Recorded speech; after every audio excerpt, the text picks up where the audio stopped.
It's draft season, baby, but it's time to go behind enemy lines to get some draft intel. AFC East power rankings, what the hell's going on before the draft? It's time, baby. Let's roll.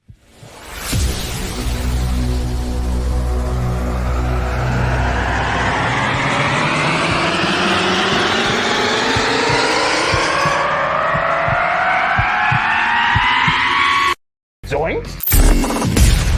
It is unequivocally the Super Bowl for New York Jet fans. Field Yates, baby. Field gosh darn Yates. Let's bring him on the show. Come on, people.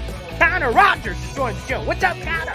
But Trevor gosh darn Sycamore, baby, for me, personally, my favorite New York Jet of all time. Wow, it's great to be on. What an intro that was right there. Paul, nobody does an intro like you, man. Paul, you give the best intro of literally any podcast that I've ever been. I'm gonna lose my gosh darn bananas.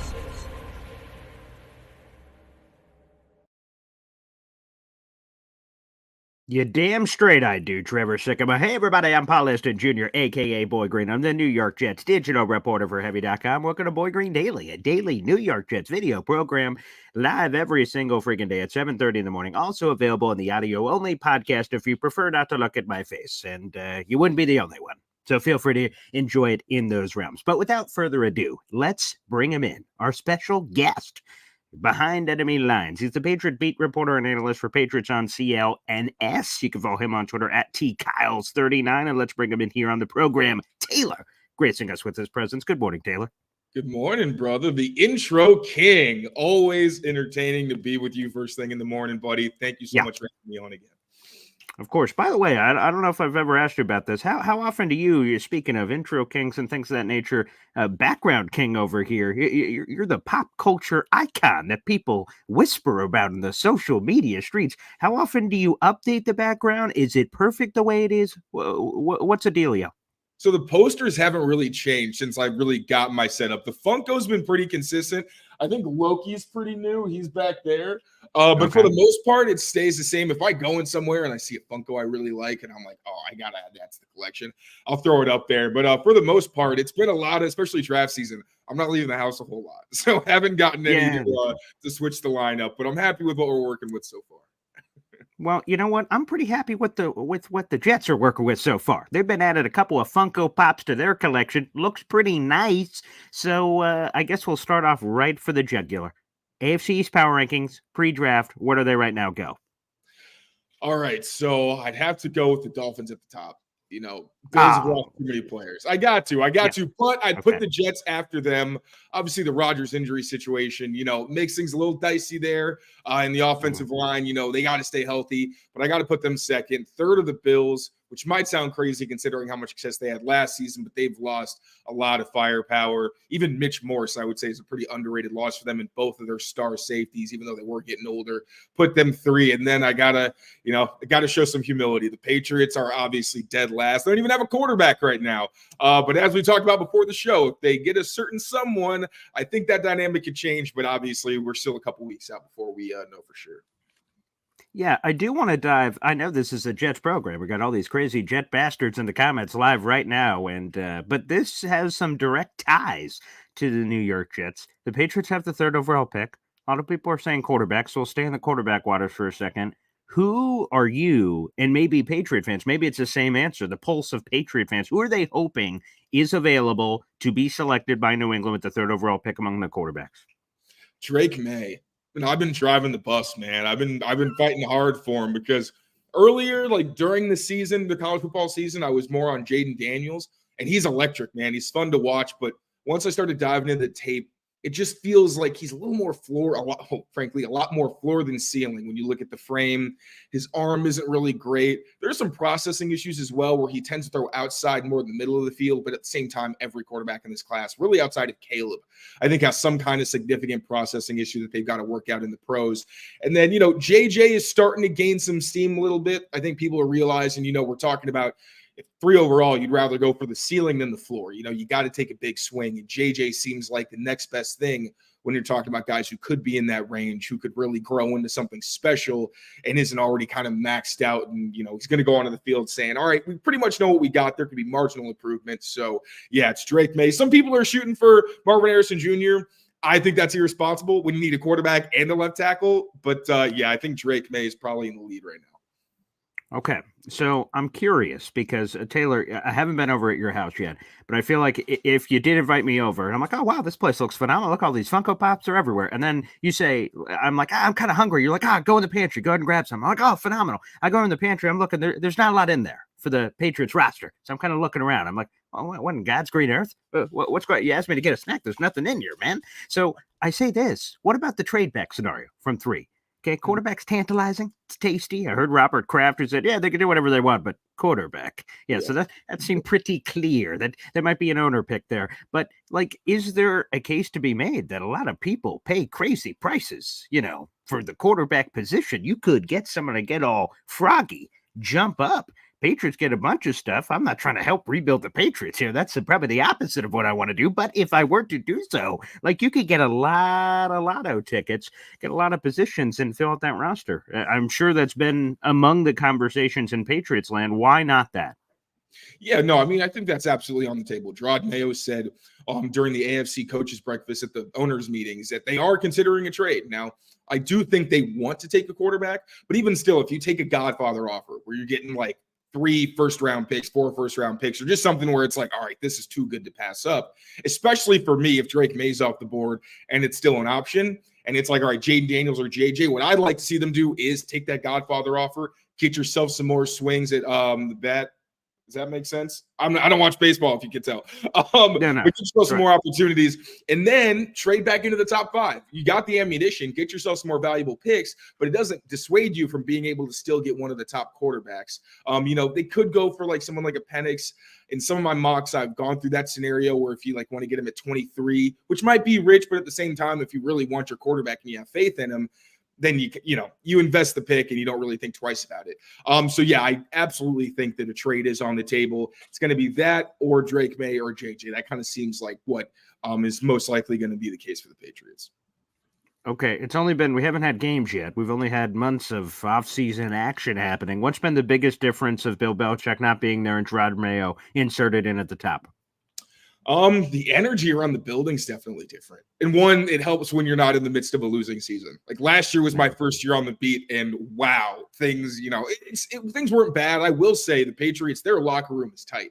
And you could still feel even when things were going poorly, they still really cared about each other, which is really cool to watch. But at the same time, you could feel guys were just getting exhausted throughout the season with things going the way they were. But the players have talked about it a lot with Jerod.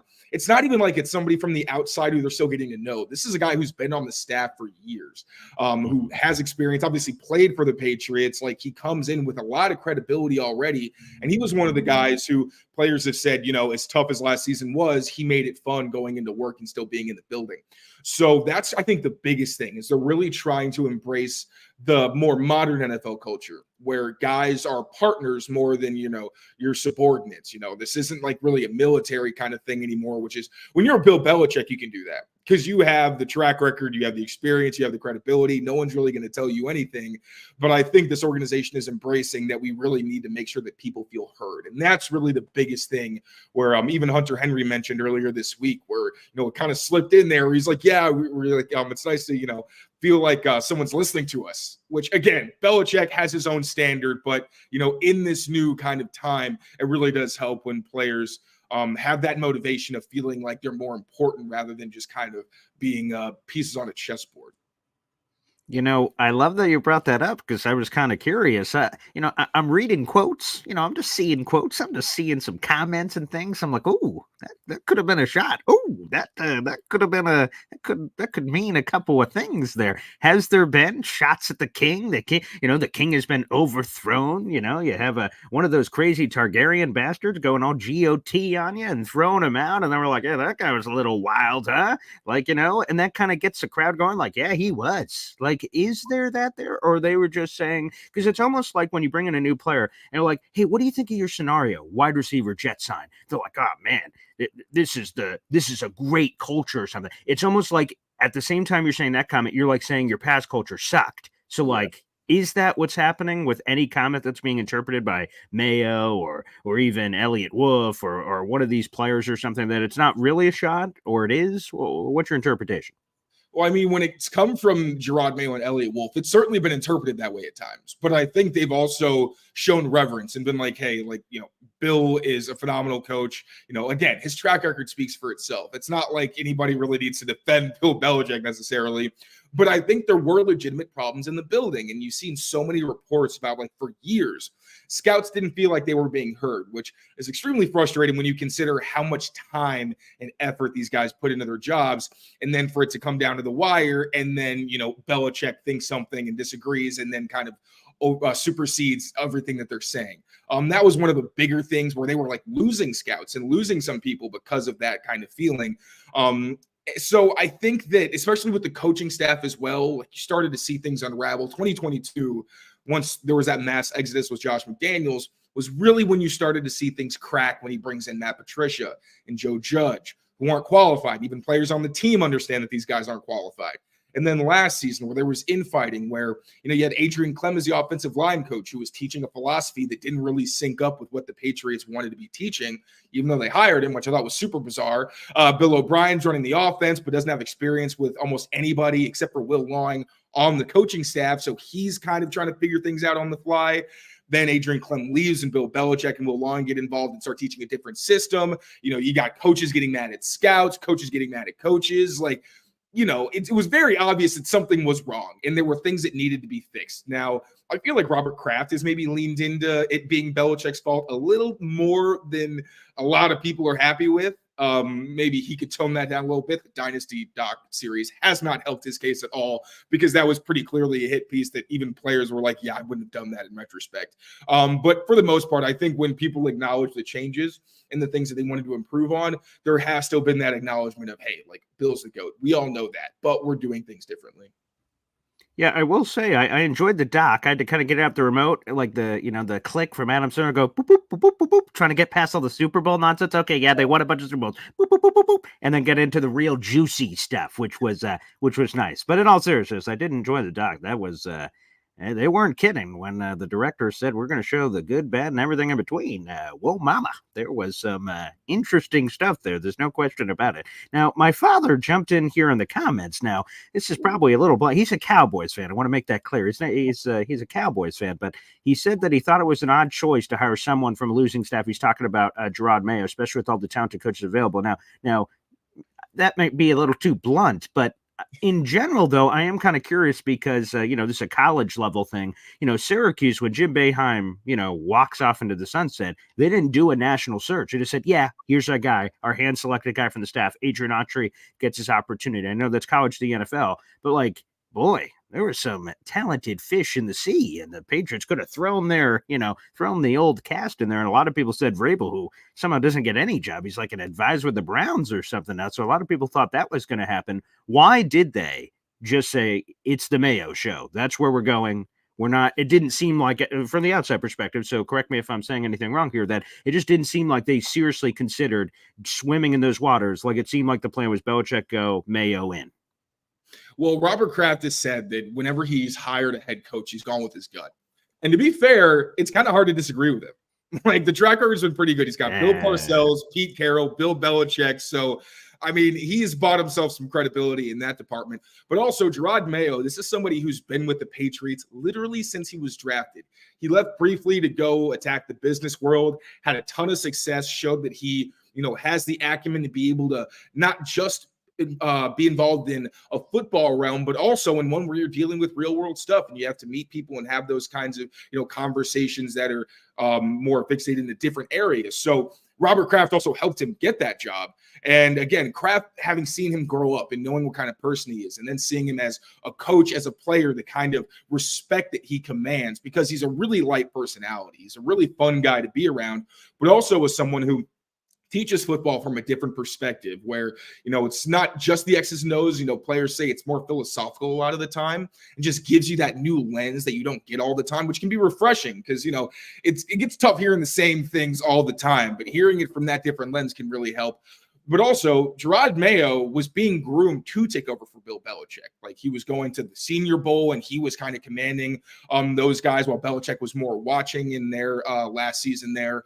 And also, it was in his contract where the Patriots actually got to skip the Rooney Rule because it was in writing that Jerod Mayo was going to be the replacement for Bill Belichick. Can I ask a quick question about that real quick? So it's written in the contract, and I was curious about this again from the outside. Does that mean the Patriots, if Bill Belichick left in whatever fashion he did, they had to go with Mayo no matter what, or are they allowed to get out of that and they could have explored the waters if they wanted to? I would assume that they could have gotten out of it. That would be pretty bizarre if it was just like, nope, we're locking ourselves in. But I think it was that, no, this is our plan. They told the league, and because it was so far out in front, the league, it's a policy that only been used, I think, like 2 or 3 times before, or like very rarely. So it wasn't very common. But I honestly don't know the nitty gritty, but I would assume that they would have been able to get out of it. Because I assume, just to jump it again, I assume if they could get out of it, then why wouldn't more teams start slapping that in contracts? Say, yeah, he could be the guy right now. I don't know what it looks like in a year or two. And then people, because again, I think we can all have a debate about the Rooney Rule, but that would be a way for people to just go, screw this Rooney Rule. Just whoop, we're just going to hire whoever we want, white, black, anything. Like, we could just skip the rule if they put that in there. And if it wasn't, a legally binding contract, then, more teams could do it. But, that was just a thought as we were going through the process, interestingly. Well, I think a big part of it is that coaches, usually there's not really a plan for them to exit. Usually if a coach leaves, I guess that's true. Yeah. And even Belichick, that was the case. Belichick wasn't supposed to leave until next season. Like, the plan was, I believe, for Mayo to kind of be waiting in the wings for a couple of seasons, and then he takes over. But it was just so bad in 2022, and then things didn't get better. They got worse in 2023 to the point where Kraft was like, yeah, we got to pull the plug and kind of get this thing going a little bit faster. So I think that's a big thing where usually you just don't expect to have to fire your head coach. And on top of that, again, Jerod Mayo was someone that they were already very comfortable with, and someone that Robert Kraft knew from a personal perspective in terms of like seeing him with the team and how people responded to him. And like I kind of mentioned earlier, where as tough as things were last season, Jerod Mayo was one of the coaches who kind of helped, keep the team energized and kept things kind of copacetic, even though, obviously things are going pretty terribly. So I think that's probably the biggest thing is they knew that they wanted Jerod Mayo to take over whenever, Belichick retired with the Patriots, but that obviously didn't come to fruition because things just kind of went off the rails. Were you surprised? Again, we're speaking with Taylor Gosh darn Kyles here, baby. T Kyles 39. They're on. And by the way, real quick question in the middle of my intro. Okay, I'm Boy Green 25. You're T Kyles 39. Is that your jersey number somewhere? Is that where it goes back to? Actually, it's a former Jets player, Danny Woodhead. He was the first player that I fell in love with when I became a Patriots fan. So yeah, it's 39 for Danny Woodhead. Wow, that is disgusting, quite frankly, that a former Jet squeaks us out to the Patriots and has this kind of impact on you. Yeah, that is, I wish I would have never asked that. Wow, gross. Now I'm going to forever see that. Every time I see your handle, come across my timeline, I'm like, there's Danny Woodhead. Great. I rewatch when Jets went Hard Knocks last year. I'm like, let me just rewatch the old Hard Knocks, let me squeeze him in when I can, and seeing the old little Danny Woodhead, the little boy, and they're talking about him as roster cuts are happening. He's like, man, he could do it all. Run the ball, catch the ball, do this, do that. It's just, I enjoy that. So wide receiver. Yes, that's right. Wow. Now I know the story for, again, Taylor Kyles, Patriots beat reporter and analyst for Patriots on CLNS. You can follow him at that handle, T Kyles 39. Danny Woodhead. Love sent to you. He's not dead. He's alive. But again, I send the love to Danny Woodhead nonetheless. Let me ask you a quick Patriots one, and then we'll get into some Jet stuff here. Are you surprised that Belichick didn't end up with a job? That there's a photo circulating on social media of him in Washington gear, hanging out with this old Sonny boy on the West Coast?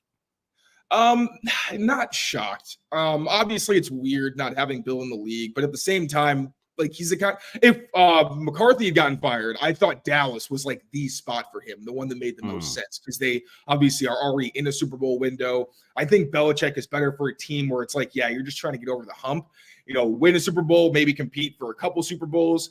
But it felt like most of the coaching vacancies were in places where you really wanted total cultural reset. You really wanted to be able to kind of pave the way for the future. And I think that that Belichick, one, is only probably going to be around for a couple seasons, 3 at the very most. And also he's someone who's going to want a lot of control. Now, I know that it's been said that, he was willing to kind of pull back on that, but I don't, it feels hard for me to believe that Belichick isn't going to have significant say in what's going on in an organization. And that's a lot to ask.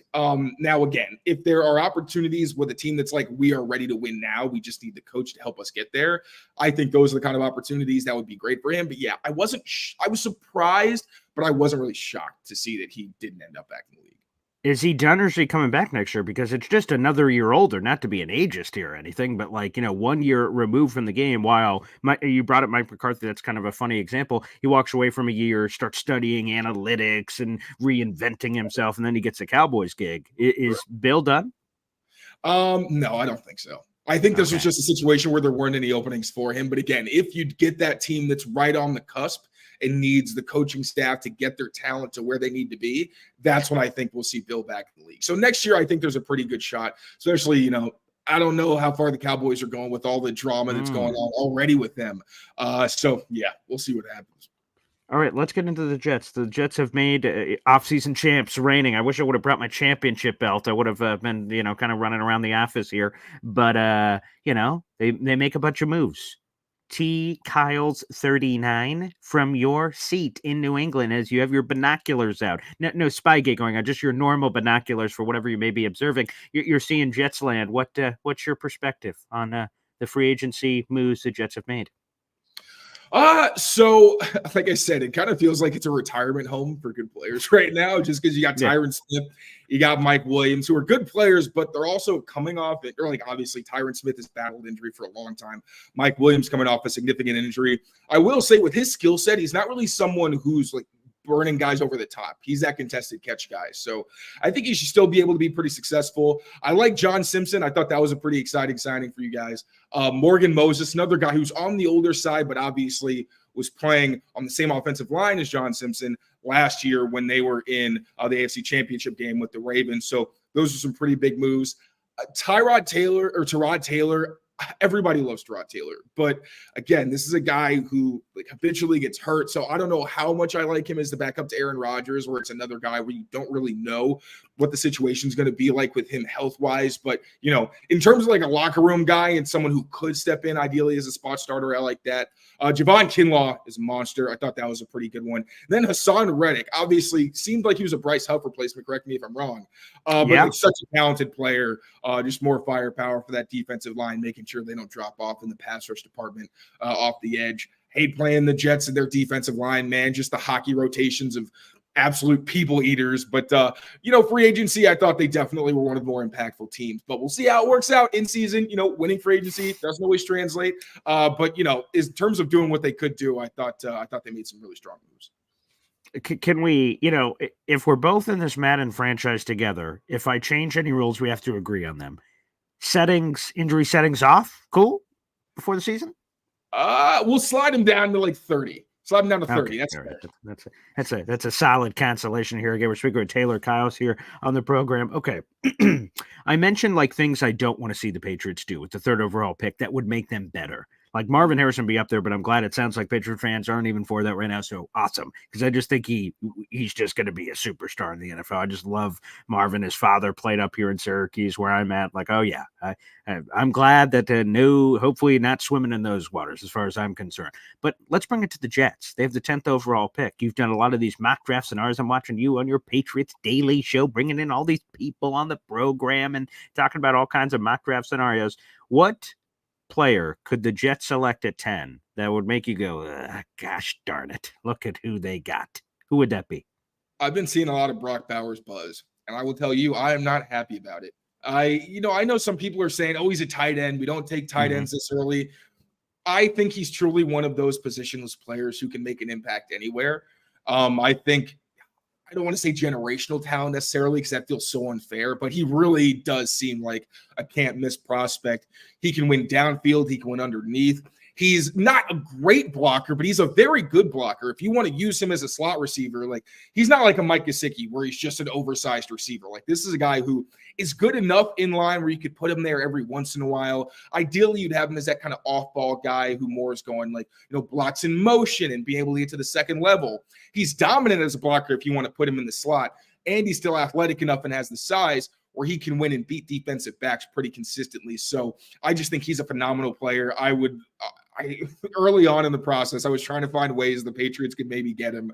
But I think with their wide receiver problems, especially, it's like if you're going to get a weapon, just stop, tiptoeing around to get the wide receiver. But the Jets already have Garrett Wilson, who can play obviously outside and inside. But having Brock and Garrett Wilson, that would be really tough to contend with. So, yeah, I'm really hoping that they are drinking the tea and that you don't take tight ends in the top 15 and they get somebody else, because I really think that'd be a good match for them.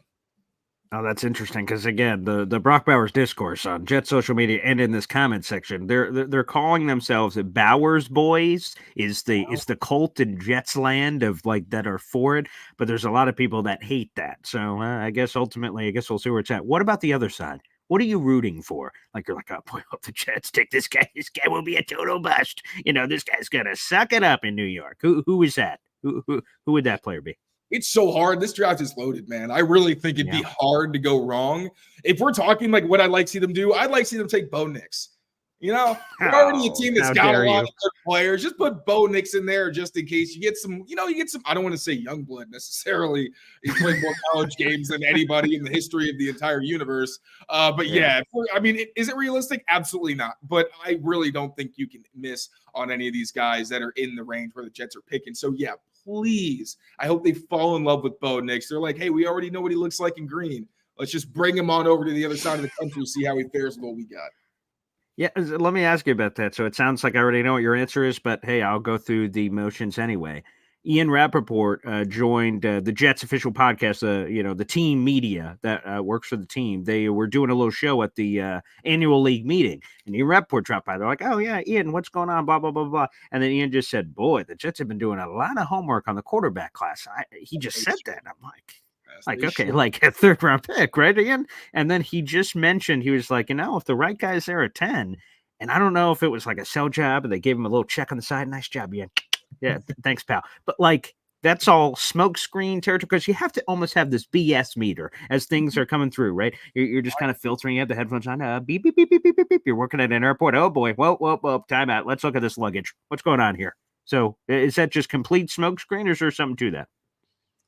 I think it's Lion season, man. I really don't believe a whole lot of what I hear at this time of year. Now, I will believe stuff that I want to believe, if it goes in with whatever is in my head canon, then I'm like, oh, yes, I'll make sure to repost it. But I would definitely take things at this part of the year with a grain of salt. It's just like we're so close out. Just maybe put your earmuffs on and just wait and see what happens. It's really dangerous to be buying into anything that's kind of circulating around the rumor mill. The only person that I really believed in think he's standing on business is Adam Schefter, because talking about Patriots quarterback situation and what the Commanders are going to do, he's been saying it with his whole chest. It's not like, oh, this is what I'm, yes, it is what he's hearing, but he sounds very, very confident. And when it's that kind of thing, I tend to, buy a little more stock. Daniel Jeremiah also, if you want to what's probably going to happen, because Daniel Jeremiah's mocks are not what he thinks is going to happen. It's what he's hearing is going to happen. And he's the guy who predicted what was going to happen last year with Bryce Young going first, Will Anderson end up going to the Houston 2-3 trade up. He predicted that the night before. What? And it sounded insane. Everyone's like, no, that's not going to happen. You idiot. Obviously comes to fruition. So yeah, if you're going to believe anybody, Daniel Jeremiah mock drafts are the way to go. Let's go Bills. Also, the Stephon Diggs thing. So, I'm like, oh boy, man, this Bills team has thrown a grenade into the room and it's blown up, right? I'm doing the same thing. I'm like, yeah. And then Bills people are telling me, yeah, it's all part of the master plan, man. Like, we got better. I'm like, got better? What? I don't know. Stephon Diggs leaves as success. And I didn't even know he had this level of success, Taylor. Stephon Diggs, in his 4 years of the Bills, is number 4 all-time in every major Buffalo Bills category, receptions, yards, and touchdowns. For 4 years in, I didn't even know it was that great. I was like, holy crap. 4 years in, he's already in the top 5. He's one of the best Bills receivers of all time in his first 4 years. And people are trying to sell me a tub of sauce here that, hey, well, look at him at the end of last year and stuff. I think the Bills got a lot worse, man. And now they're banking on these draft picks replacing the veteran leadership. That's another thing. I'm with you. When you mentioned it earlier in the show, when people said, oh, what about the Bills loss? I'm like, man, Mitch Morse, dude, like, Like that one's a big one to me because the Bills were one of those lucky ass teams last year that played basically their starting five the entire season from an offensive line. And from Jetland, talk about throwing rocks and going, yeah, screw you, you bastards. We had 13 different combinations on the offensive line. For someone to rock with the five, I think Mitch Morse is like a big loss. Stephon Diggs leaving. They were looking for a wide receiver too. I was looking for a wide receiver 1, 2, 3. I feel like, a Michael Jackson, the ABCs 1, 2, 3, trying to count where the hell the receivers are left in this gosh darn room in the Jackson 5. So, boy, how bad are the Bills right now? How bad are they down, do you think? Yeah, you talk about the leadership boy, throw Gabe Davis in there. He was a captain for him. Yeah. Obviously inconsistent in terms of the production, although I feel like people misunderstand what exactly he is, and he was a little bit miscast. But, yeah, I was talking yesterday with Cover One, and it kind of seems like, or the other day with Cover One. And if you take Josh Allen off that offense, not a very good team, like period. The offensive line is definitely solid in spots. Kincaid and James Cook are very good young players, but that receiving core is kind of shot. I like Curtis Samuel, but I liked him a lot more when he was playing opposite Stephon Diggs. Khalil Shakir obviously really came on late last season. I like Matt Collins, but I also understand that realistically, like he's more your blocker, your special teams guy than he is a regular contributor. So it really changes the dynamic of what the Bills need to do. I think now you might have to double dip a receiver with your top 2 picks. And this is a team that really needs help at safety. They could really use a guard because now Connor McGovern is at center for Mitch Morse. Their defensive line, we talked about, those kind of hockey lines in the rotations. The Bills have a pretty shallow defensive line. And even if you look at the starters, it's not really a top 4 where you're looking at him with a lot of confidence, especially when you got linebackers in Matt Milano and Terrell Davis, who are really better, or Terrell, oh my God, I'm sorry, it's so early in the day. But their linebacking core, period, is really more athletic guys where you want to keep them free to make plays. And Daquan Jones got hurt last season. So you talk about injuries, the fact that some of them are more rotational players who aren't really well-rounded. They got a lot of needs that they need to address. But wide receiver is clearly at the top of that list. So, yeah, I mean, again, I like James Cook. I like Dalton Kincaid. If Khalil Shakir continues to rise, they got something working in the middle of the field. But on the outside, there's not a whole lot that scares you. How much respect? Because I see, this is a Bills fan that I know locally who is always in here. He says, I love when 3rd and 4th place teams over the last 4 years are talking about the Kings of the East. He's just been pounding this. He's one of these bastards I'm talking about. It's shoving all this Bills propaganda down my throat. But how much respect do we give that, because I will tell you this, when a couple years, I'm pretty sure we talked about this before, when Bill Belichick said, yeah, our offensive coordinator is Matt Patricia and Joe Judge. I do a radio show every day. I'm like, what the, huh?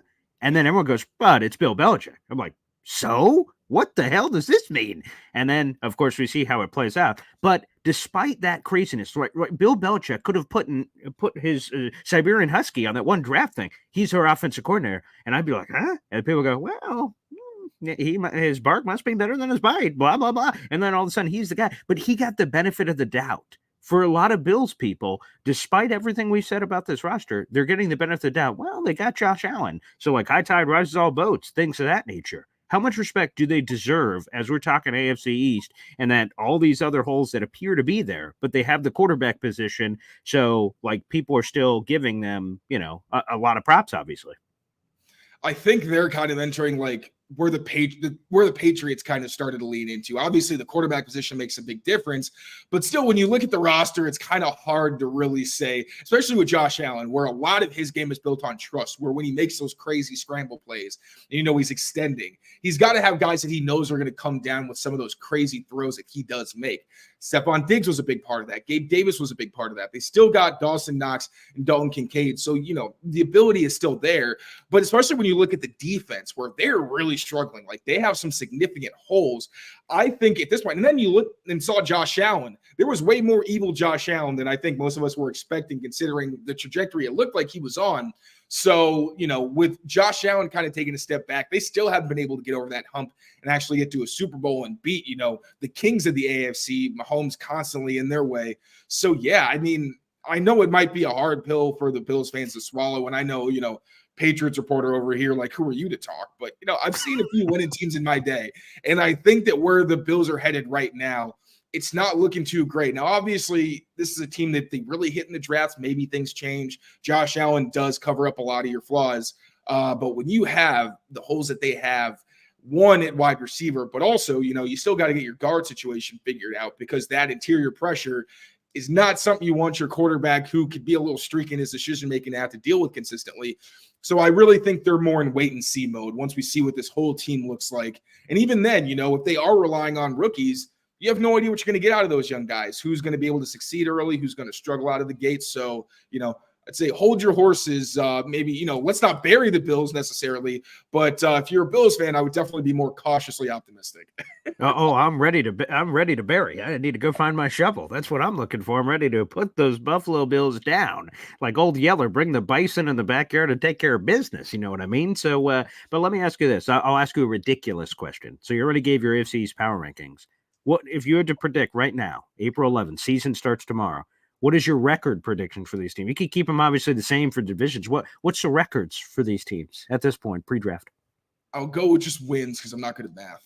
Yeah, no, right. Yeah, I think, all right, so I'll start at the bottom. I think the Patriots are going to squeak out like 5 to 6 wins. I really do. I don't think they're going to be worse, because I think with them, their offense was actively hurting them. And I think, even if it's Jacoby Brissett in there, I don't think he's going to be as bad. So I think that they'll win more games, but still obviously be in the basement of the AFC. Bills, I'm going to put them at like 9 or 10 wins. I still think they're going to be a good team, and Josh Allen's going to help them out a lot, but their margin for error is going to be so much more slim. And in this kind of division, and just in the AFC in general, I think that's kind of a tough place to be. Let's see. Jets, I'll put them at 10 or 11. 10 or 11. Okay. I think that's fair. And then Dolphins, honestly, I think I put them in the same range. I think maybe I would flirt with 12, but they haven't been very good against the really good teams that they face either. So I kind of want to put them in that same like 10, 11 win territory. I really think it's going to be a dogfight, like when it gets to the teams in the AFC East. And I think health, I said this last season, but I think health is going to be the biggest determining factor, especially when you talk about these offensive lines. Like with the Jets and the Dolphins, they know that health on the offensive line is not guaranteed. All the different permutations that we've seen. The Patriots know that as well. But again, they're in the basement, so you don't really have to worry about them. But yeah, I think really you're talking about a lot of teams that are going to hover around like maybe 11 wins, maybe 9 wins, depending on how the health situation plays out for all these guys. Yeah, to your point, I would have never, if they said bet an amount of money you care about Tua playing all 17 last year, I would have been like, yeah. Okay, let's run that one to the bank, baby. That ain't happening. And look what happened. So, but the Dolphins defense getting a grenade thrown in that room too. Boy, there's a lot of questions. A lot of questions in the AFC East. Taylor, before we get you out of here, you're doing a lot of draft stuff beyond just the Patriots. You just watch some film. You're a great follow on the old Twitter X machine, giving us takes on these prospects and whatnot. I saw your crazy Brock Bowers fan theories of how to move the Patriots to get him. You talked about that earlier. I saw how you were trying to speak that into existence. I respect the hustle. I respect it. There's no question about it. Is there any other? So the Jets have a couple of needs here. It's been described by The Athletic. They're talking about insurance policies for a lot of these positions, like offensive line, even though they seem to have 5 starters, and the injuries could happen and things of that nature. Is there an offensive lineman you love in this class? It doesn't have to be first round, but it can be if you want it to be. Anywhere, any position on the offensive line that you love. I mean, I like these tackles. There's so many good ones. Talk about, I did a mock yesterday where we took all offensive tackles just to see who'd be available. First round, like you could talk about, obviously, like I think Joe Hall is probably going to be off the board. Talise Fuanga, they're probably going to be gone. Olu Fashanu, if you really want to get your left tackle of the future, I think he's a fantastic prospect. Has weirdly small hands, which is like the one thing in this game. That and like his run blocking and sustain are the only things that really kind of stand out. Is, a little bit worrisome, but as a pass protector, he is fantastic. He's a really athletic guy, and he's super young. Then you could talk about J.C. Latham. Is a really talented player as well. More of a right tackle, but plenty athletic. I think he could slide over to the left if you really wanted him to. And then Amarius Mims, where doesn't have a ton of experience, but when you look at the tape, you would not guess that he is as inexperienced as he has. I don't think he's hit double-digit games in his career yet, but another young guy, super high ceiling. The floor is pretty low there, but if you have a coaching staff that you're really confident in to be able to develop him, I think he's going to turn into a phenomenal player. So those are the guys kind of in the Jets territory where I think that they wanted to invest a pick and really bolster that offensive line with some young talent. Doesn't have, significant injury history. I think those are the guys you probably want to hone in on. All right, and last question here. Kind of the same thing for the wide receivers. There's a lot of people saying, deep wide receiver draft. You gotta just wait. You just gotta wait. But while you wait, you just don't get those primo guys that are at the top. So you're sacrificing something with the wait. Even when people say it's a deep receiver draft, which is every year, I feel like you lose something there too. So what do you say to those people that say don't try to go after one of the top 3? That's crazy. Wait, because you're just going to get great value later versus what you'd be passing up by giving up on one of those top 3. Yeah, I don't know. If you are really serious about getting one of those guys, just go do it. There's a significant gap, I think, when you talk about Marvin Harrison Jr. and Malik Neighbors. You could put whoever at one that you want if you want to gamble on, not gamble, but if you want to invest in Marvin Harrison Jr., well-rounded game, really no flaws in his game. He's not the best yards after catch guy is really the one thing I think you could maybe critique about his game. Then you look at Malik Neighbors, who just brings a different level of explosiveness. He can beat you at all 3 levels of the defense. Not really as alignment versatile, but you can coach that up in him if you want to once he starts working on his route tree, which just at LSU, it was very simple, which I think is smart. You have talented guys, just tell them to run in a straight line. Keep it simple. And then obviously Roma Dunze, he's not in the same category, but he's another guy who's just good at everything. Really talented player, physical. He's a separator. He can win in contested catch situations. Michael Penix Jr. went to him so many times in those got-to-have-it situations late in games to ice things. So I think he's a fantastic prospect. Then there's a sizable gap. Then you get to Brian Thomas, who is kind of similar to Neighbors, where he's got a lot of talent. You talk about an X measurables, where he's big, strong, fast. He's got all that stuff in his tool bag. He just needs to be developed more. So he's more of a projection than A.D. Mitchell, where another guy where he fits more in that X mode where he can win one-on-one, stupid explosive. He can beat you downfield. There's some inconsistencies to his game. There's critiques around his effort and things like that, which is always hard to tell with these college guys because no one's going 100% all the time. You don't know what they're being coached to do. It's kind of hard to gauge, but still, I don't think that those 2 guys, Brian Thomas and A.D. Mitchell, are in the same realm as Marvin Harrison Jr. and Neighbors, Roma Dunze. So if you're serious about upgrading your receiver core right now, don't dilly-dally. Try to get one of those guys. At the very least, maybe towards the back of the top 10 and go get yourself a Roma Dunze. Don't dilly-dally. I'm going to crochet that on a pillow and put that in my living room ASAP. Okay, very juicy. Well, Taylor, thank you so much for popping on the program. It was a great check, and I saw you jumping in Bill's territory. I'm like, let's get that bastard here a little closer to the top of the AFC East, and let's bring him in Jets land to have some conversation. So, Taylor, long overdue, my friend, and I've been enjoying all the content on social media, my man. You're killing it. You always kill it, man. You keep inspiring me. I appreciate you having me back on. Always a blast. Thank you so much. All right. Thank you, Taylor, and thank you to all the crazy-ass comments yelling at Taylor this entire time, both good, bad, or indifferent. We appreciate you. Make sure you guys like the video, hit subscribe. We'll be back for a mock draft coming up at 3 o'clock. Plus, I've got a prospect that the Jets could take. Here's a tease. A prospect the Jets could take at 10 is sitting down with Boy Green for an interview. So, maybe we should play we already talked about today. Well, I don't know. Just putting out there in the universe. You guys will see in a few hours. I'm just, you'll see the tease, the proper tease in a few hours. But thank you, everybody. God bless, and we'll see you next time. Take care. See you.